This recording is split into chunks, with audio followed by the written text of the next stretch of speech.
আমি এনসিপির সাথে ছিলাম, আছি ইনশাল্লাহ। এনসিপি সরকার গঠন পর্যন্ত এনসিপির সাথেই থাকবো ইনশাল্লাহ। জাতীয় নাগরিক পার্টির মুখ্য সমন্বয়ক নাসিরউদ্দিন পাটোয়ারি পদত্যাগ করেননি।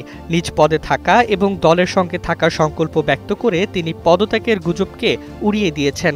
নাসিরউদ্দিন জানিয়েছেন, আমি আগামী সরকার গঠন পর্যন্ত এনসিপির সঙ্গে থাকব এবং সরকার গঠন শেষে জনগণের সঙ্গে থাকব। গুরুত্বপূর্ণ এই মন্তব্য আসে এমন এক সময় যখন বৃহস্পতিবার রাতে দেশের শীর্ষস্থানীয় একটি গণমাধ্যমে তার পদত্যাগের খবর প্রকাশিত হয়েছিল। প্রতিবেদনে বলা হয়, স্থানীয় সরকার উপদেষ্টা আসিফ মাহমুদ সজীব ভুঁইয়াকে মুখ্য সমন্বয়কের পদে বসাতে কেন্দ্রীয় নেতাদের সায় রয়েছে। সংবাদে আরও উল্লেখ করা হয়েছিল, নাসিরউদ্দিন 2 সপ্তাহ আগে পদত্যাগপত্র জমা দিয়েছেন, তবে এখনও আনুষ্ঠানিক সিদ্ধান্ত নেওয়া হয়নি।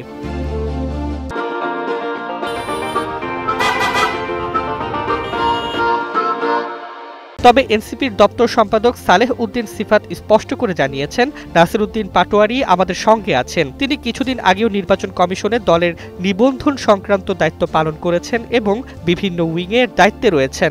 তার পদত্যাগ বা দল থেকে অব্যাহতি নেওয়া সঠিক নয়। শুক্রবার বিকেলে ঢাকা মহানগর ও জেলার জাতীয় সমন্বয় সভায় অংশ নিয়ে নাসিরউদ্দিন সাংবাদিকদের বলেন, রাতেই আমি সংবাদটি দেখেছি। অনেকেই আমাকে জিজ্ঞাসা করেছেন, তবে আমি কোনো মন্তব্য করিনি। দলের সঙ্গে আছি। বিভ্রান্তিকর তথ্য ছড়ালে নেতাকর্মীরা বিভ্রান্ত হবেন। তিনি সাংবাদিকদেরও আহ্বান জানান, সংবাদ পরিবেশনের আগে যাচাই বাছাই করতে।